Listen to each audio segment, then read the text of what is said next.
시청자 여러분 안녕하십니까? 계속해서 대구 경북 소식 전해드리겠습니다. 어제 이 시간에 한국토지주택공사 LH의 임대아파트에서 이상한 관리비를 걷고 있다는 소식 전해드렸죠. 이런 사실을 알아내기 위해선 주민 감시가 무엇보다 필요한데 임대아파트 관리 규약이 오히려 임차인의 권리를 약화시키고 있습니다. 도성진 기자 취재했습니다. 주민들이 내지 않아도 되는 돈을 오랫동안 관리비로 받아온 대구 동구의 한 임대아파트.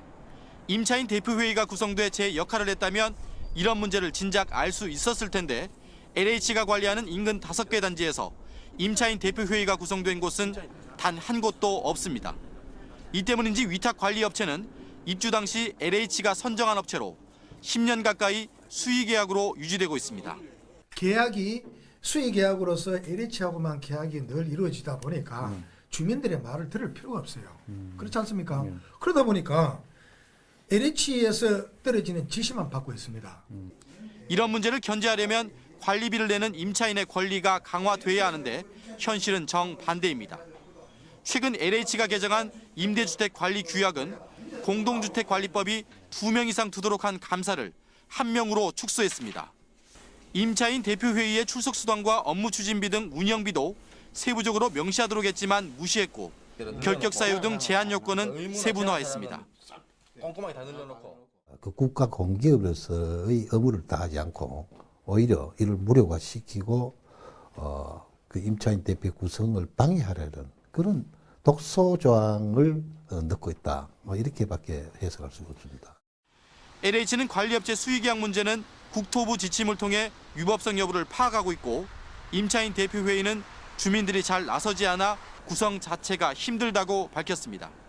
만약에 8명 이제 동대표 3명 나버리면 이 의결을 할 수가 없거든요. 그러면 그런 오히려 사람을 많이 늘려놓으면 임차인 대표회의 자체가 구성이 잘 안 되기 때문에 공기업 임대아파트가 감시와 관리에 사각지대로 내몰리고 있습니다. MBC 뉴스 도성진입니다. 역사 국정교과서 최종본에서도 대구의 근현대사 상당 부분에서 오류가 여전한 것으로 드러나면서 반발이 커지고 있습니다. 관련 단체들은 국정교과서 자체의 폐기를 촉구하고 있습니다. 보도에 양관희 기자입니다. 대구시의회는 지난해 7월 10월 항쟁 위령 사업 지원 조례안을 통과시켰습니다. 과거사 정리위원회에서 10월 항쟁이 정부에 의한 민간인 희생을 인정한 데 이은 조치였습니다. 그런데도 역사 국정교과서에는 미군정에 대항한 조선공산당 투쟁으로 기술했습니다. 조선공산당으로 매도해가 폭동으로 매도해가지고 넉 줄, 5줄이 실렸다는 것은 말이 안 되는 처사고 이 국정교과서는 밖에 빛을 못 보고 불쏘시개감으로 들어가야 됩니다. 대구의 자랑 국채보상운동은 기존 대부분 교과서에 있던 사진물 하나 없이 마치 서울에서 시작된 것처럼 설명하고 있습니다. 국가기념일 지정이 추진되고 있는 2.28 민주운동은 날짜조차 언급하지 않은 채 단 석 줄로 의미를 축소했습니다. 지난해 11월 국정역사교과서 현장 검토본 공개 이후 이런 부분들이 지적됐지만 전혀 수정되지 않았습니다. 민주주의 민주화운동에 역사적인 횃불을 들은 운동이 바로 대구에서 일어났던 2.28 민주화운동입니다. 이 부분을 앞으로는 제대로 좀 반영될 수 있도록 저희들이 이견도 이미 제출해놓고 역사학계에서는 오류 수정 차원이 아니라 역사 국정교과서 자체를 폐기해야 한다고 주장하고 있습니다. 그런 부분이 전혀 수정이 안 됐다는 것부터가 벌써 이 검토를 하고 수정을 했어도 그 기간이 너무 짧았고 졸속으로 했다는 것을 방증하는 것이 아닌가 그렇게 보고 있습니다. 대구의 근현대사 오류가 드러나고 수정도 이뤄지지 않은 가운데 대구와 경북교육청은 정부의 역사교과서 추진 방침을 그대로 따르겠다는 입장을 보이고 있습니다. MBC 뉴스 양관입니다. 오늘 대구와 경북 지역은 대체로 맑은 가운데 아침에는 영하권으로 머물겠지만 낮에는 강추위가 풀리겠습니다. 오늘 아침 최저 기온은 대구 영하 3.3도를 비롯해 구미 영하 3.9, 포항 영하 3, 안동 영하 8.3도로 어제보다 1도에서 3도 낮았습니다. 특히 바람이 강하게 불어 체감 기온은 더 떨어졌습니다.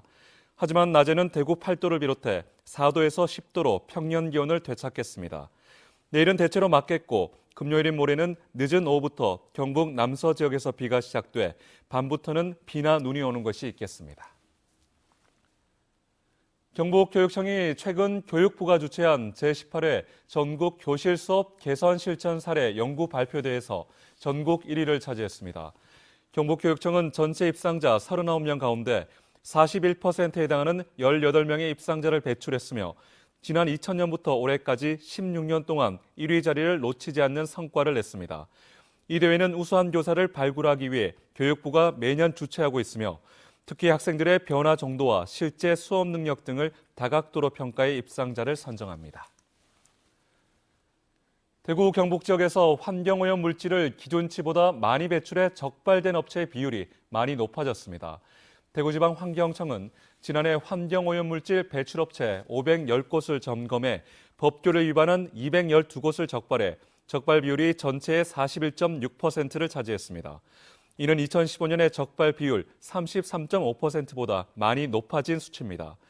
유형별로는 배출시설 허가와 신고 미행 46건, 배출 허용 기준 초과 32건, 폐기물 부적정 보관 22건, 배출시설 비정상 가동 18건 등의 순입니다. 경상북도는 오는 14일 발렌타인데이를 앞두고 초콜릿, 과자, 캔디류 제품의 특별 합동 지도 점검을 7일까지 실시합니다. 점검 대상은 무신고, 무허가 원료 사용 판매, 보관 여부, 냉동 냉장 제품 유통 및 보존 기준 준수 여부, 유통기한 경과 제품 진열 판매를 목적으로 한 보관 여부 등입니다. 시청해주신 여러분 고맙습니다.